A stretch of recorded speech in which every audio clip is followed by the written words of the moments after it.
everyone, I'm Lyndall Johnson and I'm an occupational therapist, and today I'd like to end off the series of 5 proven tips that will help make your home environment conducive for learning for your child. And today we're going to be speaking about sensory stimulation. So what is sensory stimulation? Sensory stimulation is usually a practice and theory that occupational therapists use to help children with sensory difficulties. So, for example, if your child is a sensory seeker, which means they love movement and they use movement to function, they need movement to learn, and this is when we really want to include that in the sensory diet, as we call it. So in the sensory diet, we will include brain breaks, we will include movement in between the task or the learning task that they should do, or within their day, so that they can function optimally. Other examples that could help learners or children that is sensory seekers is we could include fidget toys for them on their desk or while they are working. For example, gloop, dough, a ball of press stick, and those are things that they can fidget with while they are expected to do the activities or homework.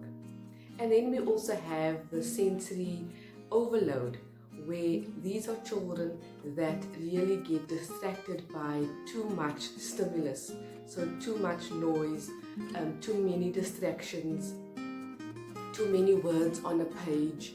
And so what we really want to do for them is to limit the distractions for them. So we want to include, for example, headphones for them. We want to, block out certain sections of a page. We would, for example, limit the declutter the room and limit the interactions that they have with certain people as well. Those are all things that can distract them. So these are some basic tips that you may want to try at home with your child. But if you do become worried, you may want to see an occupational therapist that is trained in SI, which is sensory integration and sensory processing, that can really assess your child, and so that we can really work out a program for your child that will assist your child according to your child's needs. So this is the end of the 5 proven tips that will help make your home environment conducive for learning. The most important thing to remember is that your child is different to everyone else's child, and if you, for example, may have 2 children, even between the 2 children, they are also different to each other. The most important thing to remember is to observe your child, because your child is unique with unique needs, and that we can then together support your child in terms of what they need. So thank you so much for following the series.